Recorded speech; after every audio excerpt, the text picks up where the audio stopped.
चूंकि पश्चिमी यूपी के मतदाताओं को लुभाने की रिझाने की पूरी कोशिश आज बीजेपी के दोनों ही दिग्गज नेताओं की ओर से की गई है, लेकिन उसी पश्चिमी यूपी में किसानों का मुद्दा एक बहुत बड़ा मुद्दा है। आज पीएम ने जिक्र किया कि छोटे किसानों के लिए उन्होंने क्या क्या काम किए हैं, किस तरह से उनको फायदा पहुंचाने की कोशिश की जा रही है, लेकिन वही किसानों का एक वर्ग जो बैठा हुआ है धरने पर, उसको किस तरह से एड्रेस किया जाएगा, ये बात अब तक समझ के परे है।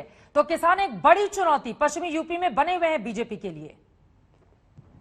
देखिए चित्रा जी, सुप्रिया जी, सुनील जी विपक्ष में हैं तो स्वाभाविक है, उनकी जिम्मेदारी भी बनती है, या उनका अधिकार भी बनता है कि सरकार की वो खिंचाई करें, सरकार की वो आलोचना करें। वो प्रशंसा करने के लिए तो आपके टेलीविजन चैनल पर आए नहीं है।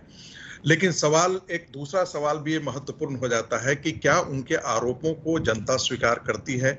दूसरा, क्या उनकी अपनी क्रेडिबिलिटी इतनी बड़ी है या इतनी मजबूत है समाज के अंदर, मतदाताओं के बीच में, कि उनको वो स्वीकार करने के लिए तैयार हो रही है जनता।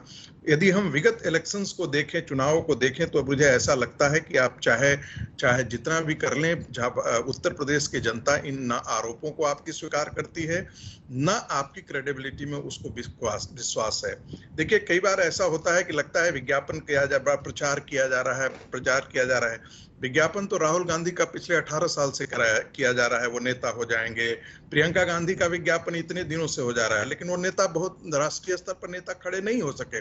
वो कांग्रेस के जो बेशक नेता रहे, लेकिन ये खड़े नहीं। क्रेडिबिलिटी आपके काम के आधार पर ही बनती है। और ये मुझे कहने में कोई संकोच नहीं है कि जिस उत्तर प्रदेश का जीडीपी यदि 5 साल के अंदर दुगना हो जाए, 11 लाख करोड़ से 21 लाख करोड़ हो जाए, तो बिना विकास किए हुए तो हो नहीं सकता है। रही बात किसानों के आंदोलन का, देखिए, जब अल्लाहू अकबर और हर हर महादेव का नारा दोनों चीजें आई, तो उसके बाद कई ऐसे पत्रकार थे जो जाकर के उन्होंने गांव में इसका सर्वे किया।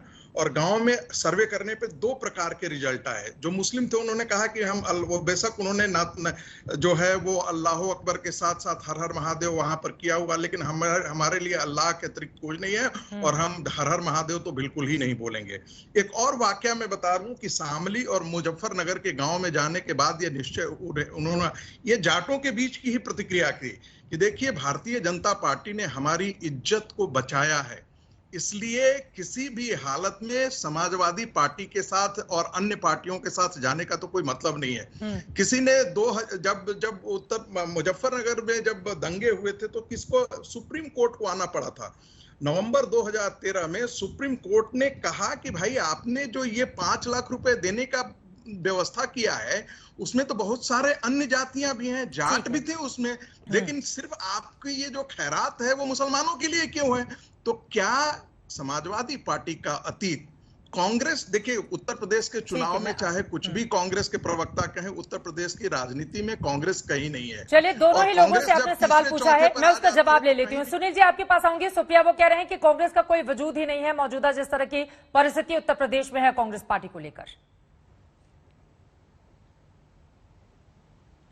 संगीत रागी जी आवेश में आकर ये भी कह गए कि हम तो सिर्फ यहाँ पर बुराई करने के लिए आते। नहीं, ऐसा नहीं है संगीत रागी जी, आप आरएसएस के प्रवक्ता हैं, आरएसएस संघ से जुड़े हुए हैं।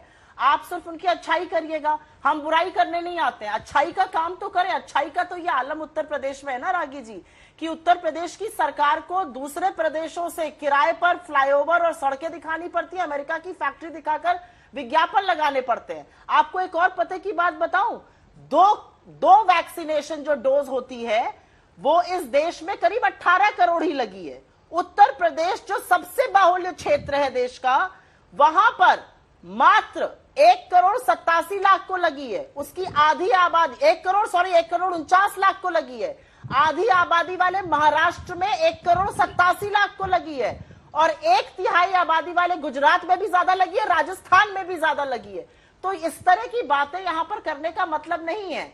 गड्ढा मुक्त सड़कें करने की बातें थी, 70% सड़कें ऐसी हैं जिसमें गड्ढे में सड़क है या सड़क में गड्ढा है, नहीं बता सकते हैं। ऐसे 30,000 स्कूल है जहां पर पेयजल की व्यवस्था नहीं है। और सुनना चाहते हैं, ऐसे 16 करोड़ ग्रामीण आबादी के लोग हैं जिनके पास पेयजल पानी की व्यवस्था नहीं है। ठीक है, यहाँ पर आकर हिंदू मुस्लिम कब तक करिएगा? संगीत रागी जी वो कह रही है कि हिंदू मुस्लिम कब तक कीजिएगा। उसके बाद सुनील जी आपके पास यहाँ पर जाट और मुसलमानों को लड़ाने की बात मत करिए। ये जो काठ की हांडी है, ये बार बार नहीं चढ़ पाएगी। ये संगीत आरएसएस को शायद ठीक ना है। दिखे, वो अलग बात ठीक है। है। सुप्रिया जी का स्रोत जो है ना, वो असल बात न्यूयॉर्क टाइम्स है। ये वही न्यूयॉर्क टाइम्स है जो जिसने एक एडवर्टीजमेंट निकाला था, कहा था भारत के अंदर हमें ऐसे पत्रकारों की जरूरत है जो नरेंद्र मोदी के खिलाफ तीखे चीजें लिख सके, उनकी बुराई लिख सके। तो न्यूयॉर्क टाइम्स पे कांग्रेस पार्टी रिलाई कर सकती है। देश की जनता को न्यूयॉर्क टाइम्स की जरूरत नहीं ये मोदी है। जी की सरकार के आंकड़ों के बेसिस पर बात कर रही हूँ मैंने जो तथ्य बोले हैं वो मोदी जी की सरकार के आंकड़े, ये आपको बता देना चाहती हूँ। आपने कहा था ना महंगाई के बारे में, तो महंगाई जिस साइकिल पर बैठ करके आप पिछला उत्तर प्रदेश चुनाव लड़ रहे थे, उस समय महंगाई दर 17.4% थी। आज डबल डिजिट से नीचे महंगाई दर है। सिलेंडर को स्टूल बना दिया लोगों ने घर पर। अरे मैडम, 1000 रुपए का सिलेंडर खरीद कौन पा रहा है?